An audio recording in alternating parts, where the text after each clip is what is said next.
Ce matin, avec Baptiste, on était au café et puis on voit plein de posters. Coffee is always a good idea.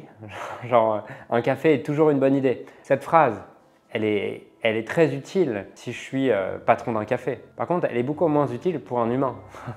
Un humain qui veut être en bonne santé. C'est-à-dire que quand tu commences à croire coffee is always a good idea, donc le café est toujours une bonne idée, tu vas te retrouver à prendre un café quand tu es fatigué, quand tu es triste, quand tu es heureux, quand tu es tout en fait. Et ça devient une addiction. C'est cette fameuse pub aussi de George Clooney sur lequel il prend son café et what else? Quoi d'autre? En gros, en fait si j'ai mon café, tout le reste va bien. Et toutes ces choses-là sont des choses qui créent un véritable conditionnement derrière et qui nous font petit à petit avoir de moins en moins de clarté sur ce qu'on veut vraiment, puisqu'on veut ce que les messages nous ont transmis.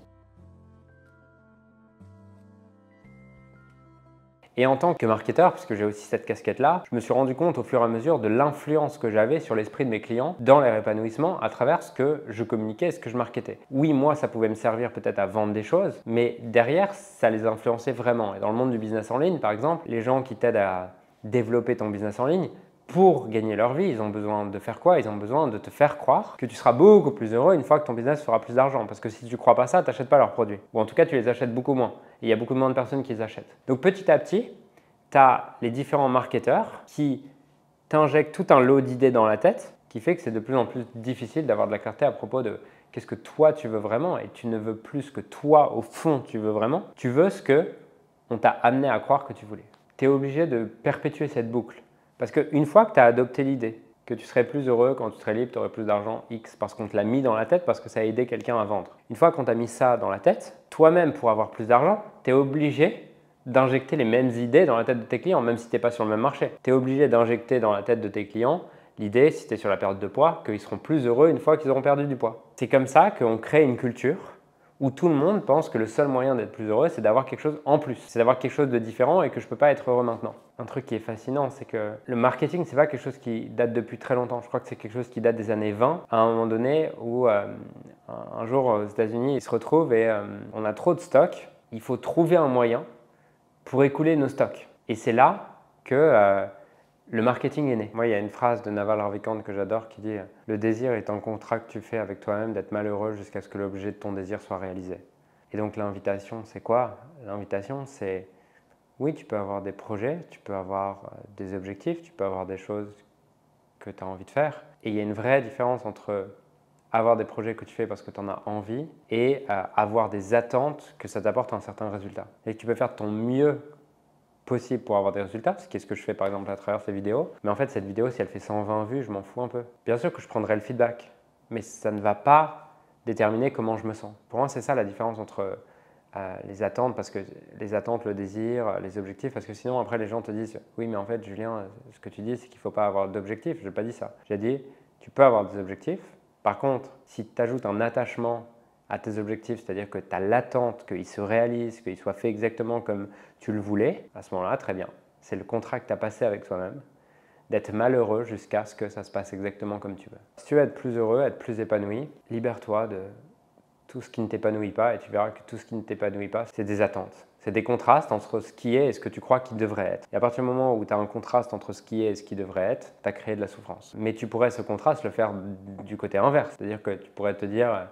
Par exemple, tu souffres parce que ce mois-ci, tu n'as fait que 2 000 € de profit alors que tu en voulais par exemple 20 000. Tu souffres, mais tu pourrais aussi regarder ta situation et la contraster avec celui qui fait 0 et qui est au RSA. On peut faire ce qu'on veut avec son esprit, il faut juste avoir conscience qu'on peut. Un exercice que je donne souvent à faire aux gens, qui est probablement l'exercice sur lequel les gens ont le plus de résistance, mais qui aussi les aide le plus au moment où ils sortent de la résistance et ils le font, c'est de prendre aujourd'hui ce que tu veux le plus dans ta vie, ou ce dont tu as le plus peur. Et de regarder ce que tu veux le plus. C'est quoi tous les bénéfices si ça ne se produit jamais pour toi? C'est quoi les bénéfices pour toi? C'est quoi les bénéfices pour ce qui est important pour toi? C'est quoi les bénéfices pour tes enfants? C'est quoi les bénéfices pour ta famille? C'est quoi les bénéfices pour tes amis, pour tes clients? Jusqu'à temps que ça se passe ou pas, tu aies de la gratitude. Et que ça ne soit plus une condition pour avoir l'impression d'avoir réussi quelque chose. Les gens, la plupart du temps, ils ont tellement eu l'habitude de n'avoir que ce fuel de la peur pour avancer, du désir et de la peur pour avancer. Quand je leur propose cet exercice, c'est « Attends Julien, je ne vais pas faire ça. » Parce que si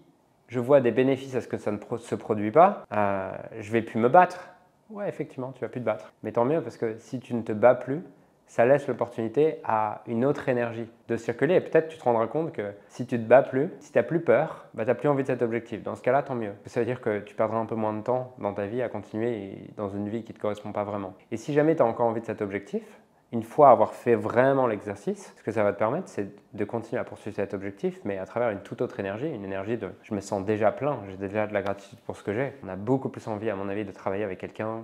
Si tu es entrepreneur, on a beaucoup plus envie de travailler avec quelqu'un qui a de la gratitude pour ce qu'il a. Si tu as envie de te mettre en couple, on a beaucoup plus envie d'être en couple avec quelqu'un qui a de la gratitude pour ce qu'il a. Et tout à l'heure, dans la préparation de la vidéo, on a fait un Wim Hof, puis après on a mis une musique. Et moi, je me suis connecté à pourquoi j'ai de la gratitude dans ma vie. Je pensais à ma chérie, je pensais à ses enfants, je pensais à ma famille, et je pensais à tout ça. Ce qu'on se disait derrière avec l'équipe, c'est tu as un call avec un membre de ton équipe, tu as un call avec un potentiel client. Après être dans cet état-là, ça n'a rien à voir en fait. Les gens ont envie de travailler avec toi, les gens ont envie de se dépasser pour toi, les gens ont envie de passer du temps avec toi, les gens ont envie d'être honnêtes avec toi, les gens ont envie d'être transparents avec toi. C'est probablement la meilleure énergie pour réussir. Et c'est le paradoxe, c'est que la meilleure énergie pour réussir, c'est d'avoir de la gratitude peu importe que je réussisse ou pas. Et la plupart des gens vivent à travers un paradigme qui est je veux réussir mon objectif, du coup je me mets dans un état où je suis dans le manque jusqu'à ce que je le réalise. Et au final, c'est juste le meilleur moyen pour que, un, je souffre dans toute la poursuite, et deux, ça me prenne plus de temps parce que je suis repoussant dans cette énergie. Personne n'a envie de travailler avec quelqu'un qui est dans le manque. Personne n'a envie d'être en couple avec quelqu'un qui est dans le manque. Si tu as envie de perdre du poids, à mon avis, c'est beaucoup plus facile de faire attention à ce que tu manges et de manger correctement et d'aller faire du sport quand tu te sens rempli que quand tu te sens dans le manque. En tout cas, plus on est attaché à ce qu'on va chercher se déroule. Tu peux aller le chercher, tu peux tout donner, tu peux faire de ton mieux. Mais il y a une différence entre faire de mon mieux parce que j'y suis accroché, attaché, et parce que inconsciemment je me raconte que si je l'atteins, je serai quelqu'un de bien, et si je ne l'atteins pas, ma vie est finie. Et juste pour la passion du jeu, tu vois. C'est comme dans le sport. Dans le sport, au moment où tu arrives à te détacher justement du score, c'est là où tu joues le mieux. Tu vas tout donner, tu vas vouloir gagner le point, par exemple, dans le tennis, mais quand tu oublies le score, tu vas beaucoup mieux jouer. Au moment où tu reviens sur le score, il suffit que tu te dises « Ah, c'est un point important, il ne faut pas que je loupe », pour que tu joues beaucoup moins bien. Et c'est pareil dans la vie, c'est-à-dire qu'il suffit de se dire c'est un projet important, c'est un but important, c'est un client important, c'est une relation importante pour que d'un coup tu perdes tes moyens. Tout ce que je viens de décrire là, pour moi, ce n'est pas un dysfonctionnement, c'est un fonctionnement. Pour moi, tout dysfonctionnement est juste un fonctionnement dont on n'a pas trouvé la fonction. Cette narrative, cette culture, cette dynamique globale, elle a une fonction. C'est d'éveiller les gens, à la fois les acheteurs et les vendeurs, à l'idée qu'il y a une autre manière de vivre. Tu ne peux pas me vendre n'importe quoi s'il n'y a pas une accroche chez moi. Tu vois, il faut qu'il y ait une faille chez moi pour que tu puisses me dire que je serais beaucoup plus heureux si j'ai 20 000 euros par mois. Si je suis déjà heureux, en fait, je ne vais pas te croire. Parce que je me rends bien compte qu'il est débile ton propos. Mais ce propos, il vient résonner chez toutes les personnes qui ont cette faille. Pour moi, je ne dirais pas que c'est un dysfonctionnement.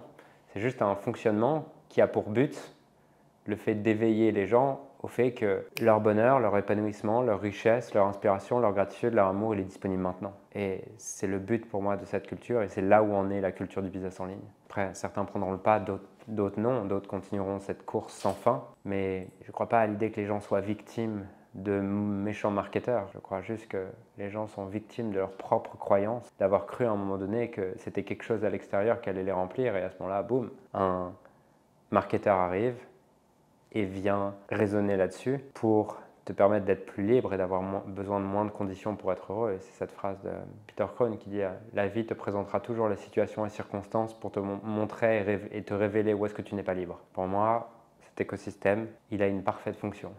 Il n'y a pas de dysfonction, il a une parfaite fonction qui est d'éveiller les gens au fait que la richesse qu'ils recherchent, la gratitude qu'ils recherchent, l'amour qu'ils recherchent, l'inspiration qu'ils recherchent, la joie qu'ils recherchent, elle est disponible maintenant.